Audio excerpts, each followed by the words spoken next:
Batch of articles.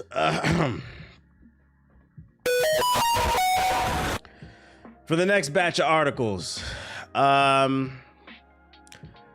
just kind of killed my mood, man. I'm already kind of tired. Like the year of kindness. It is, yeah, the year of the horse or some shit. I may have found the best game to come out in 2026. It's called Become, coming out later this year. It all starts here. One among millions. Y'all know what this is? Is this giving anybody PTSD? You having flashbacks? You're in your dad's ball sack.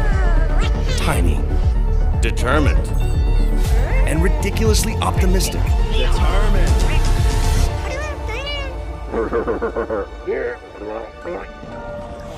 They dream of purpose. But it will not be easy. This is a big journey. Already wish listed.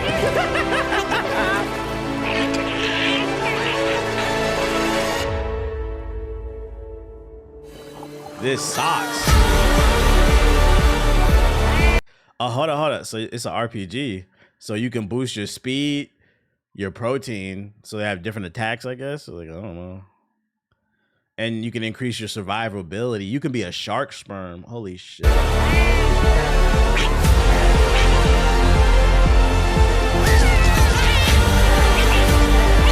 Where millions perish, you become. Somebody said this should be a roguelike. This actually makes sense to be a roguelike. For like the boss fights in this game, you gotta be able to figure out through context clues whether or not you're inseminating your partner or if they're just, you know, home alone. Because if you guess wrong and you choose to win the race at the wrong time, you're gonna end up on the sock. And then you have to start over. You said, are you getting this day one? You niggas know I don't play streamer games. I just thought this shit was fucking funny to share. Because jokes aside, I'm not buying this shit. Jokes aside, what I do predict is a lot of large streamers will play this game and they will pretend like this is the greatest game ever and they will fool you niggas into buying this shit. I predict this will be a big ass game. Oh, look, guys, I'm doing it. Look, I'm a little seaman, short and stout. Here is my little whisker. And here's your mom's mouth. Like, what the fuck, bro? I don't know what that was. I predict this will be a big streamer game, and they'll pretend like it's the great. It'll act like it's saved games, and then a week later, nobody will be talking about this shit, and then I'll be making fun of everybody who bought this shit because I'll be like, I told you, just like all them other goofy ass party streamer games where niggas swear gaming is dead. All these great games are coming out, they ignore the culture, and then they play stupid shit like this. Now, it could be a good game, but I'm not gonna hold my breath. I'm not gonna fucking hold my breath.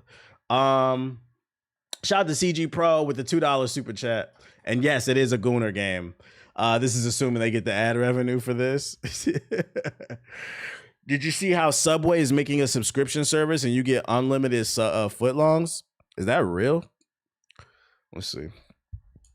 Subway subscription. Let's see. Subway is launching a subscription service for $45 a month that includes unlimited footlongs. I feel like if you subscribe to this, just based like the moment you hand like your debit or your credit card to Subway's employees, off rip, you just gotta say pause, nigga. This is crazy. First of all, who likes Subway enough to eat unlimited sandwiches? Not with that yoga mat bread and those stale ass meats and vegetables and shit with flies all over it. But like saying that, yeah, I got unlimited 12 inches in my mouth, that's crazy, chat. If you subscribe to this shit, you know, more power to you. You allowed to, but you had to say pause. You had to say pause after you say that shit. Yeah, unlimited Jimmy John's is fucking crazy, man. Picture explaining this is why you got the Subway subscription. The fact that they have to put a picture up is fucking funny, bro. Niggas read the pictures. Oh, okay, this what a foot long look like, bro. Yoga mat bread is mad accurate. Oh, I wasn't joking. Like they got sued because they found the same substance that's found in yoga mats to give it that squishiness. It was found in their bread. Now, does it still have it in there? I don't know. But this was like years back. They got sued for this shit. That's why I call it yoga mat bread. If you putting that shit in your mouth, you're crazy. Shit will fucking implode in your throat or some shit. Horrible attitude from workers putting bad energy in your food. It's crazy, man. This shit is crazy. In other news, we have an update explaining why High Guard failed even more. This is like the third one that we have. And let's check out the latest update. High Guard's lead character concept artist, Christina Ferreres, revealed she was the only character concept artist and had to lead the microtransaction team at the same time. She only had 2 to 3 weeks to design a character and lead microtransaction, and she had to figure out the business model within weeks. And so she posted this, I'm presuming. Being the only character concept for the project and managing microtransactions was a huge challenge for me. Most of these characters were designed from beginning to end in just 2 to 3 weeks max, which makes sense why some of them look so generic. They look so... 1 week for the exploration and reference gathering, the second week for concept and refinement, and another extra in case there's props and an attitude sheets to do. Within these weeks, I had to take the time from the character to lead the microtransaction team, so in reality, time was spread thin. Luckily, there was a clear vision for Onyx from the beginning. Oh, so she was sharing information about the character that leaked the other day, and how like the process works. So without a doubt, this was 100% a indie published game. It was an indie developed, indie published game where people were wearing multiple hats. And it's unfortunate that they only gave her 2 to 3 weeks to design the characters and they were like, fuck it, let's do it. It makes sense why the game turned out the way that it did, because I said even like one of the issues I had with the game was like the UI looked way too much like Apex. You can tell that they didn't think about that much. And like I remember being at the event, playing it early and saying something to some of the other content creators because I was looking at a monitor from the distance. I remember saying, I was like, yo, if I didn't know this was High Guard and I saw that monitor from a distance like right now, I was like, I would think you were playing Apex. So I do think one of the biggest issues this game faced was the art direction. It wasn't the best pick. And it makes sense why it didn't come out that well, because they only had one person really working on it, stressing her the hell out, which is unfortunate. The reason Guilty Gear is trending on Twitter is because I bought the game.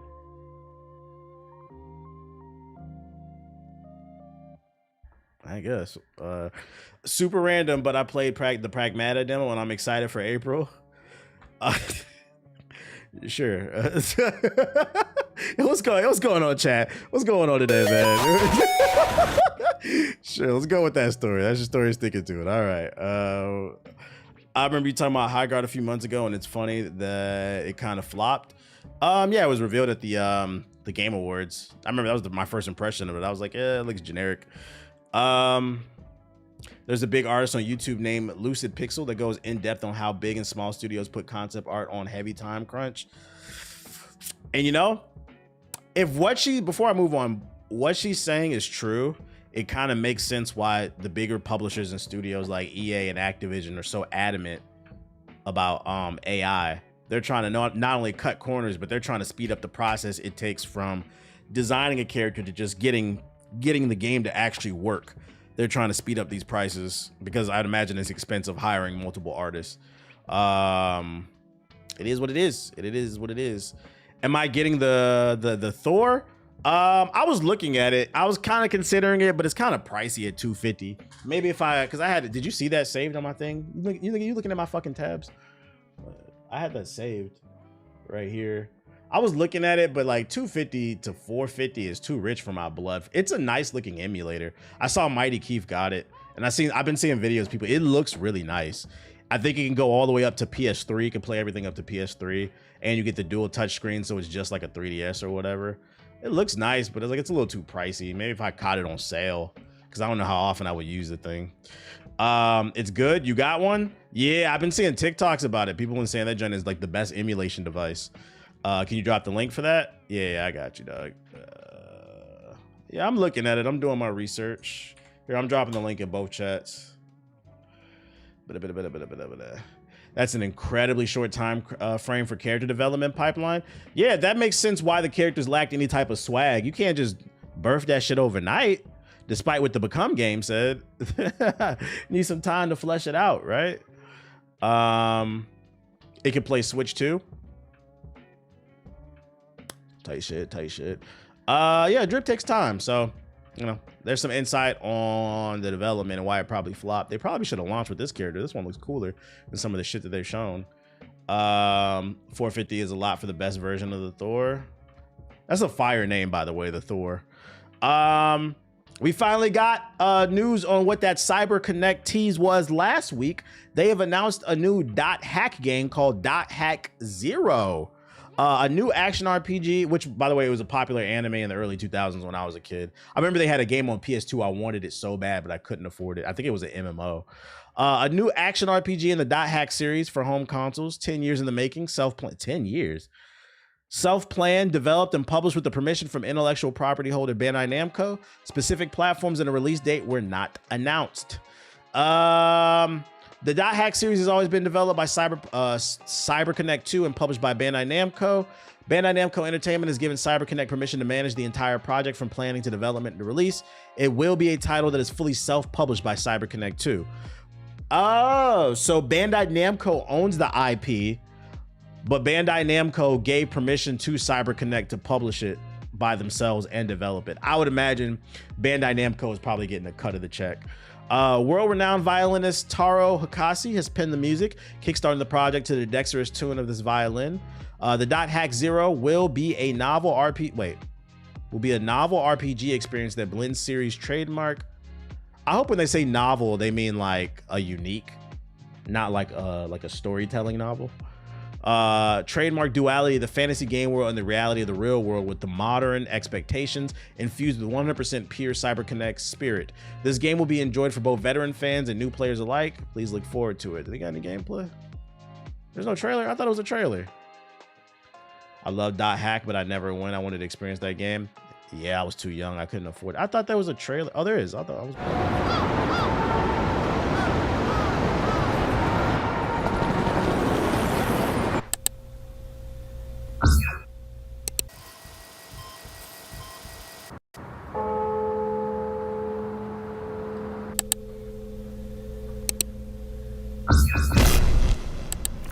Shout out to CyberConnect finally not making a goddamn arena brawler.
No gameplay, and they didn't even really talk about the gameplay, I don't think either. Yeah, just the producers and stuff. The iPhone 18 base should be able to play GTA 6 and Space Marine 2 with smoother whatever cell phone graphics are supposed to be. Yeah, what are you talking about, dude? You okay? What's going on with the YouTube chat, man? Y'all little tonight. We haven't even seen GTA 6 gameplay. This nigga talking about an iPhone 18 GTA 6 port. What are y'all talking about? I don't think your voice ducking is on. Let me check. Damn, nobody told me. It is not. I turned it off for the podcast. Good look. I turned it back on. I believe the original games on PS2 were action MMOs. I don't remember. I got to see some gameplay before I get excited. I liked the show when I was a kid. I think it came on Toonami or something like that. But until I see some gameplay, I'm not going to get excited because We're talking about past CyberConnect. I didn't even know they made the .hack games for the PS2. We're talking about modern day CyberConnect, and modern day CyberConnect 2 is the devil. Lock them up. Oh man, Lock them up. So I always try to tell people always say, "Oh, let's bring back NBA Street," and I'm like, I'm not saying I don't want it, but EA of today is not EA of yesterday, guys. It could go either way, and then your memories of the game will be ruined by the modern day bullshit. We'll see how this plays out. To be determined. Gotta see some gameplay. The director of Final Fantasy said, shout out to Black Guy Guru, the third installment of Final Fantasy VII Remake is already in a playable state. The release of the latest entry in the Final Fantasy VII Remake trilogy is nigh, as the director has confirmed the game is in a playable state. Square Enix fans who tuned in February 2026 for the Sony State of the Play were left disappointed, especially after many had been expecting to see the next Final Fantasy VII Remake. The developers have been vocal about how well the game's development is progressing, hinting that it's getting ready for release. In an interview with Automaton, the director discussed the production of the still unnamed final entry in the Final Fantasy VII Remake trilogy. The game is now playable, though it is still being refined and requires a little bit more work before it's ready. Hamaguchi believes it's soon time to reveal more about the game, so I'm pretty sure we'll get a reveal by the end of the game. The positive news about the next Final Fantasy VII Remake raises questions about when the game will be officially revealed and when it's coming out. In terms of announcement, it'll probably be shown at the Summer Games Fest 2026, unless Square Enix decides to host a dedicated event. It's unlikely to appear at the Sony State of the Play of the Nintendo or Direct, considering the game is confirmed to be multi-platform. The developers have been vocal about how well the game's development has been progressing. Shout out to Overkill with the sub, appreciate it. I'm gonna be honest, chat. Man, I'm gonna play this off stream, man. We're gonna finish this mission up off stream. I loved part 1, the remake. But part 2, I was just like, all right, man, y'all niggas dragging it, bro. I think this should have been a 2-part series. And now we're on part 3. I don't care. Like, I watched a summary on YouTube, man. Yeah, too many mini games. Like, they're dragged. This is an example of corporate greed. This game did not need 3 entries. Because that second game, I don't care what nobody says, that shit was padded to hell and back. One of the reasons why I really liked the first one is it had just enough meat on the bones and just enough exploration, but it still felt like it was pretty linear for the most part. That second game was dragging for me. That's why I didn't finish that shit. And I'm like, yeah, I'm good off that. I don't think I'm going to play the third one. One for each disc? Fuck no. Discs are bigger than ever. Matter of fact, half these games ain't even being printed on disc. You don't even need a disc. You just download it. As a Final Fantasy VII fan, I hard disagree. I guess. I mean, they didn't. I think what would get me interested in the third one is if they do something enough with the gameplay. All they did for the second game is they added mini games and made it open world, and the open world added. Final Fantasy VII Rebirth's open world is one of the worst modern open worlds in recent memory. Man, I'm gonna play this off stream, man. It added nothing to the game. Nothing. I'm gonna finish this mission up nothing. Off stream. You're just wandering around. It wasn't interesting to explore. And then the combat, they didn't do enough with it. So this is the point I'm trying to make. It's not that the story isn't good. They're just not doing enough with the gameplay to justify 3 games. You got a Subway ad. What the fuck? Yeah, I'm gonna disagree too. Hey, y'all enjoy it then. Y'all enjoy it. More power to you. Yeah, that Ubisoft open world shit. I'm good off that, man. Nah, TBH, you forgetting Dragon's Dogma 2 exists. Oh yeah, it's up there too. Yeah, I'm disagreeing with this take too, but this is an opinion. Hey, no, y'all allowed to like it. The sheer amount of mini games required to go through the story almost made me flush. That's why I stopped playing this shit, bro. Some people like the padded open world take. Yes, it's not for me, man. I feel like I'm interested in Crimson Desert because you can do so many wacky and kooky things in it. I just don't feel like the gameplay evolved enough for me. So I gotta see some evolution on them gameplay designs before I get excited about that shit. Have you played Skate 3 for the PlayStation 3 or the Xbox 360? How would you rate it?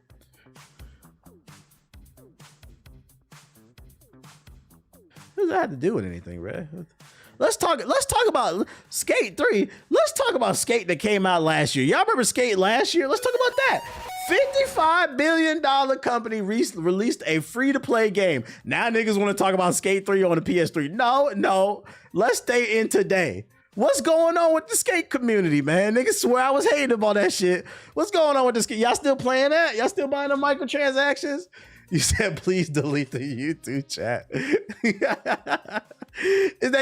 When's it gonna be finished? When's it gonna be finished? Are they gonna finish it anytime soon? They gonna add some type of story in there or something? Rebirth was a cash grab for sure.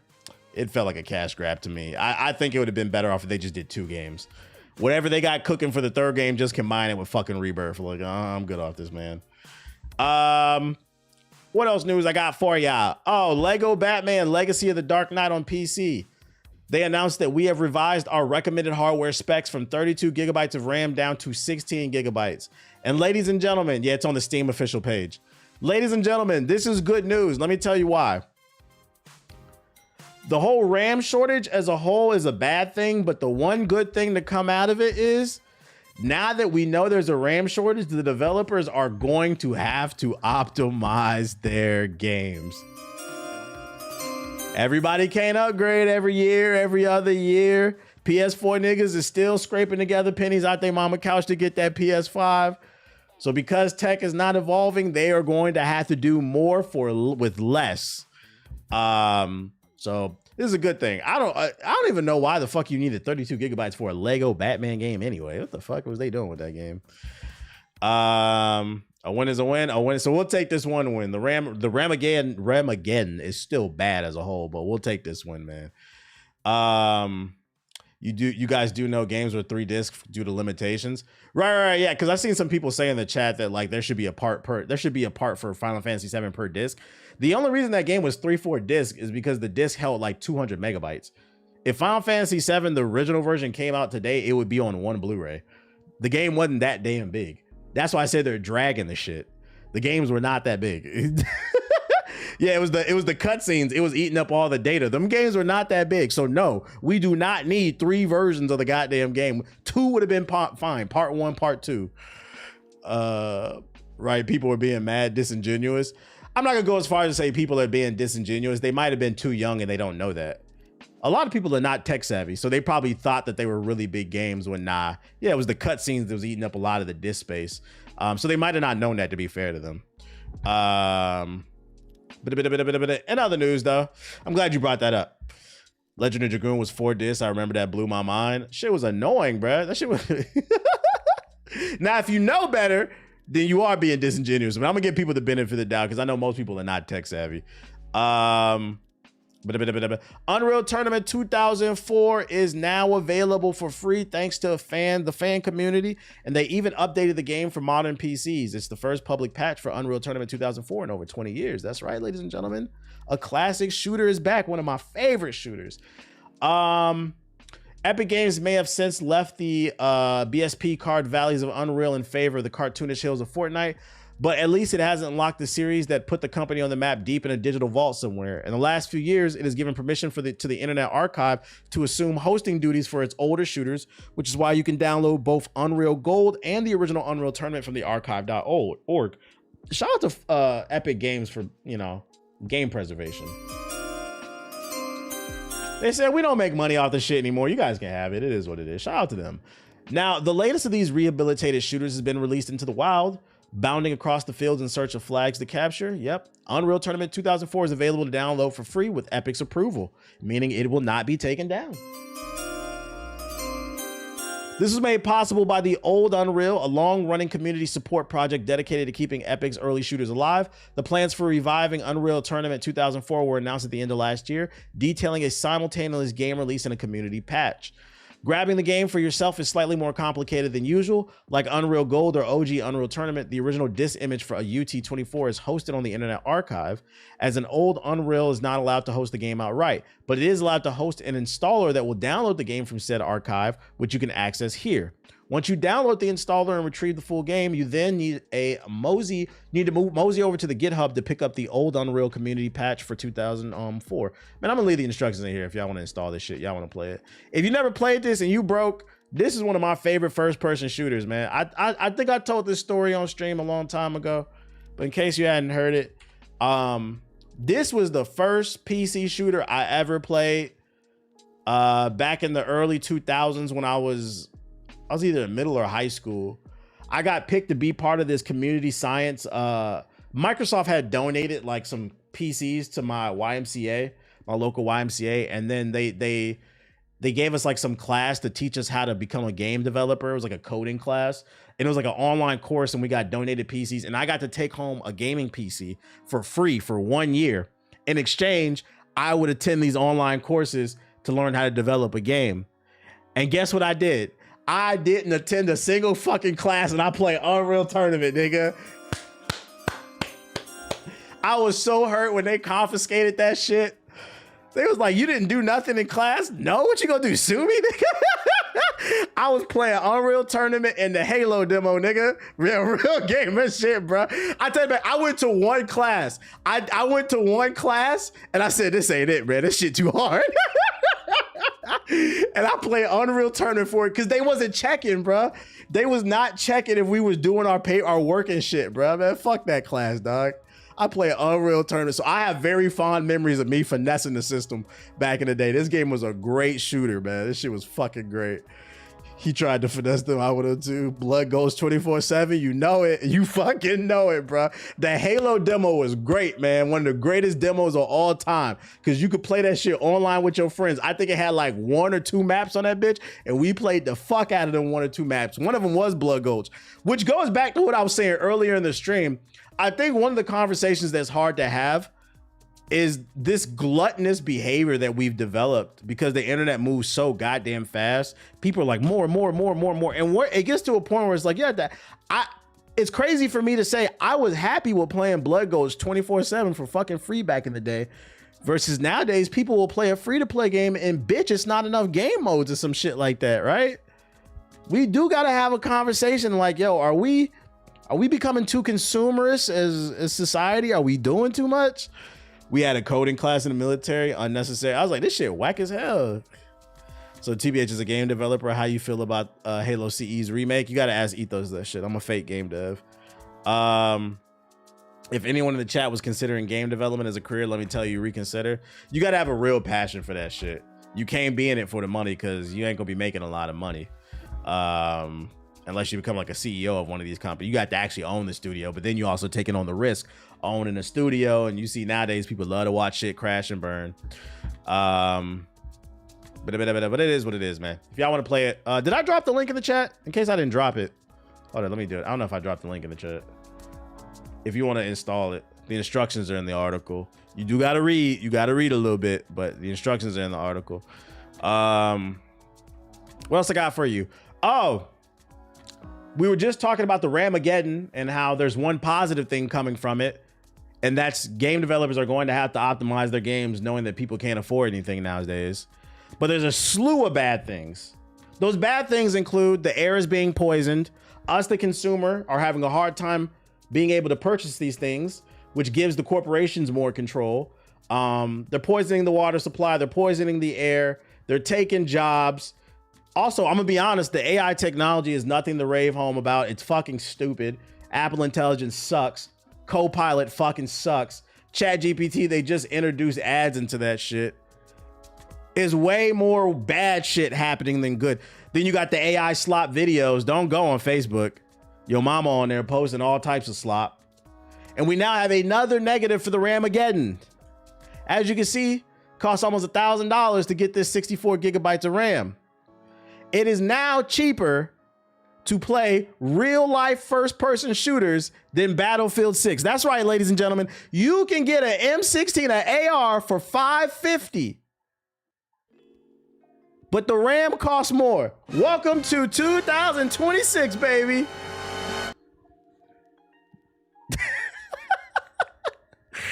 This shit is fucking crazy, bro. On Sezzle too. What the fuck is Sezzle? Oh, is that like a firm? Yeah, for 4 payments of $137 a month, you can get a goddamn AR instead of using an AR in Call of Duty. This shit is fucking crazy, man. This shit is fucking crazy. You said check it out. Nah, right. Who I want to know who did the research for no. I want to know because I mean, as sad and funny as this is, at the same time, I want to know what school shooter looked up this fucking info. Check their hard drive. America, yeah.